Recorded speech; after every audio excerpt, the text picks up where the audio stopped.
ഏവർക്കും പ്രണാമം. നമുക്ക് ശ്രീ വാൽമീകി രാമായണത്തിലേക്ക് തന്നെ മടങ്ങാം.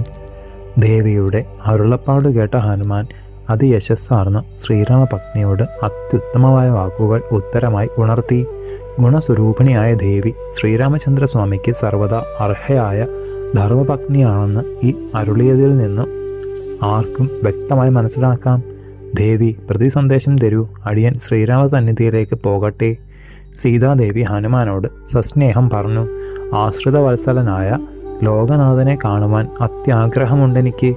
ആ വാക്കുകൾ മഹാബുദ്ധിമാനായ മാരുതി കേട്ട് ദേവിക്ക് ഇമ്പമേകത്തക്ക വിധത്തിൽ ദേവി പൂർണ്ണചന്ദ്രവദനൻ, സുസ്ഥിരമിത്രൻ, ശത്രുവംശഹന്താവ് ലക്ഷ്മണകുമാരനോടൊന്നിച്ച് ശ്രീരാമചന്ദ്രസ്വാമിയെ അടുത്ത സന്ദർഭത്തിൽ തിരുമുമ്പാകെ കാണും. സാക്ഷാൽ മഹാലക്ഷ്മിയെപ്പോലെ ഉജ്ജ്വല തേജസ് ചിന്നിച്ചിതറുന്ന സീതാദേവിയോട് നമസ്കാരത്തോടെ വിടവാങ്ങിയ അമേയ ഗുണബല പൗരുഷശാലി ഹനുമാൻ ഉത്തരക്ഷണത്തിൽ ശ്രീരാമചന്ദ്ര സന്നിധിയിൽ എത്തിക്കഴിഞ്ഞു.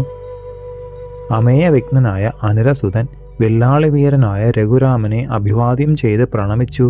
ആ പത്ര വിശാലലോചനയോട് പറഞ്ഞു, ദേവ, ഏതൊരാളെക്കുറിച്ച് ആരംഭിച്ചതിൻ്റെ ഫലമാണോ ഈ സിദ്ധിച്ചത്?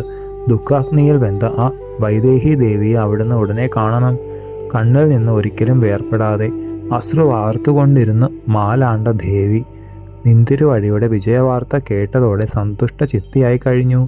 മുമ്പ് എന്നെ കണ്ടതിലുണ്ടായ വിശ്വാസത്തോടെ അടിയനോട് പറയുകയും ചെയ്തു. എൻ്റെ നാഥനും അനുജനും കൃതകൃത്യരായി തീർന്നത് കാണുവാൻ അത്യാഗ്രഹമുണ്ടെന്ന്. ഹനുമാന്റെ വാക്കുകൾ കേട്ട ധർമ്മസ്വരൂപി ശ്രീരാമൻ പെട്ടെന്ന് ഉദ്ഭവിച്ച കണ്ണുനീരോടെ ചിന്നിച്ചിതറിയ ചിന്തയിലാണ്ടുപോയി. ചുടുനെടുവീർപ്പുകൾ ഭൂമിയെ നോക്കിക്കൊണ്ട് ഉണ്ടായി. കാർമേഘ തുല്യം സമീപത്തിൽ നിൽക്കുന്ന വിഭീഷണനോട് അരുളി ചെയ്തു, യഥാർത്ഥം മുങ്ങിക്കുളിച്ച് ദിവ്യാംഗരാഗങ്ങളും ദിവ്യ വിഭൂഷണങ്ങളും അണിഞ്ഞ സീതയെ അതിവേഗത്തിൽ ഇങ്ങോട്ട് കൊണ്ടുവരൂ. ശ്രീരാമന്റെ ആജ്ഞ അനുസരിച്ച ആ ശരേന്ദ്രൻ ശുദ്ധാന്തപുരത്തിൽ ചെന്ന് തൻ്റെ ഉത്തമ സ്ത്രീരത്നങ്ങളെ കൊണ്ട് പറയിപ്പിച്ചു. വിദേഹരാജപുത്രി ദിവ്യമൈക്കോപ്പുകൾ എല്ലാം അണിഞ്ഞ് അഭൗമ അംഗരാഘാദികൾ ചാർത്തി വാഹനത്തിൽ കയറൂ. ദേവിയുടെ ഭർത്താവ് കാണുവാൻ വെമ്പിക്കൊണ്ട് നിൽക്കുന്നു. രാക്ഷസ ചക്രവർത്തിയായ വിഭീഷണ, കുളിക്കുന്നതിന് മുമ്പ് തന്നെ ലോകനാഥനെ കാണുവാൻ ഞാൻ ആഗ്രഹിക്കുന്നു. സീതാദേവിയുടെ അഭിപ്രായം കേട്ട ലങ്കേശ്വരൻ സാദരം പറഞ്ഞു, അവിടുത്തെ ഭർത്താവായ രാജരാജൻ പറഞ്ഞതുപോലെ ചെയ്യുന്നതല്ലേ സമുചിതമായിട്ടുള്ളത്. വിഭീഷണ ആശയം മനസ്സിലാക്കിയ ദേവി അങ്ങനെയാകാമെന്ന് സമ്മതിച്ചു. ഭർത്തൃഭക്തി വ്രതങ്ങളിൽ സുസ്ഥിരയായ ആ പതിവ്രത മുങ്ങിക്കുളിച്ചു. രാക്ഷസ തരുണികളാൽ മികച്ച പട്ടും ആഭരണാദികളും അണിയിക്കപ്പെട്ടു. ഉത്തമ പട്ടാമ്പരം കൊണ്ട് മൂടിയ മണിപ്പല്ലക്കിൽ ദേവിയെ വിഭീഷണൻ അനേകം അരക്ക പ്രമുഖന്മാരുടെ അകമ്പടിയോടുകൂടി കൊണ്ടുപോന്നു. എല്ലാം അറിഞ്ഞിട്ടും ചിന്തയാണ്ടു നിൽക്കുന്ന നരവരനെ അഭിവന്ദിച്ചുകൊണ്ട് സസന്തോഷം സീത സമാഗതയായ വർത്തമാനമുണർത്തി. രാക്ഷസഗൃഹത്തിൽ അനേക ദിവസങ്ങൾ അധിവസിച്ച സീത വന്ന വർത്തമാനം കേട്ടപ്പോൾ സന്തോഷവും വല്ലായ്മയും അരിശവും ദേവന് പെട്ടെന്ന് വർദ്ധിച്ചു.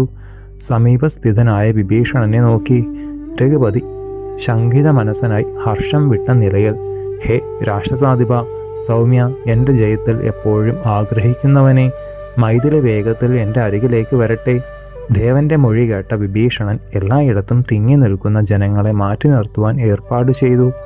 തഴമ്പോടുകൂടിയ കൈകളിൽ ചൂരൽ വടിയെടുത്ത് കുപ്പായം, തൊപ്പി എന്നിവ അണിഞ്ഞ അനേകം രക്ഷാഭടന്മാർ ആളുകളെ മാറ്റി നിർത്തിക്കൊണ്ട് എല്ലായിടത്തും എത്തി.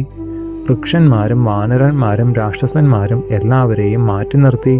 വിസ്തൃതമായ വഴിയുണ്ടാക്കുമ്പോൾ അതിഘോരമായ ശബ്ദം കൊടുങ്കാറ്റിനാൽ സാഗരം ഇരമ്പുന്നത് പോലെ നാനാദിക്കിൽ നിന്നും ഉയർന്നു. മാറ്റി നിർത്തപ്പെടുന്നവരുടെ പരിഭ്രമം കണ്ട കാകുത്സന്റെ കണ്ണുകൾ തുടുത്തു തുടങ്ങി. ദീനാനുകമ്പിയായ രാമൻ രാജഭടന്മാരുടെ കൃത്യത്തെ തടുത്ത് അല്പം നിന്ദാഭാവത്തോടെ ദ്വേഷം കൊണ്ട് മുഖം തുടുത്ത് ബുദ്ധിമാനായ വിഭീഷണനോട്, എന്ത്, എന്നെ ഒട്ടും തന്നെ ഗണിക്കാതെ പ്രജകളെ വിഷമിപ്പിക്കുന്നത് എന്താണ്? ഈ മാറ്റി നിർത്തലും പതറിപ്പിക്കലും നിർത്തൂ. ഇവരെല്ലാം എൻ്റെ സ്വന്തം ആൾക്കാരാണ്. ഉറപ്പുള്ള ഭവനമോ മതിലുകളോ മനോഹര വസ്ത്രങ്ങളോ അല്ല ഒരു മാനിനിക്ക് ആവരണമായിട്ടുള്ളത്. ഇത്തരത്തിലുള്ള യോഗ്യത കാണിക്കുന്നതിലല്ല ആചാരനിഷ്ഠ. ഒരു ഉത്തമ സ്ത്രീക്ക് ശ്രേഷ്ഠമായ മറ സദാചാരമാണ് ആവരണം. യുദ്ധത്തിൽ, സ്വയംവരത്തിൽ, ആപത്തിൽ വിഷമഘട്ടത്തിൽ, യാഗത്തിൽ, വിവാഹത്തിൽ സ്ത്രീയെ കാണുന്നത് ദോഷരഹിതമാണ്. ആപത്തിൽപ്പെട്ടവളാണ് സീത, ഏറ്റവും വിഷമത്തിലും. ഇവളെ മറ്റൊരാൾ കാണുന്നതിൽ ദോഷമില്ല, വിശേഷിച്ചും എൻ്റെ സമീപത്തിലുമാണല്ലോ. അതുകൊണ്ട് മേനാവിൽ നിന്നിറങ്ങി നടന്നുകൊണ്ട് തന്നെ എൻ്റെ അടുത്തേക്ക് വന്നു ചേരട്ടെ. എൻ്റെ സമീപത്ത് നിൽക്കുന്ന സീതയെ വാനരന്മാർ എല്ലാവരും യഥേഷ്ടം കണ്ടുകൊള്ളട്ടെ. ശേഷം ചരിതം നമുക്ക് അടുത്ത ഭാഗത്തിലൂടെ കാണാം. ഗുരുപാദങ്ങളിൽ സാഷ്ടാംഗ പ്രണാമത്തോടെ നമസ്കാരം.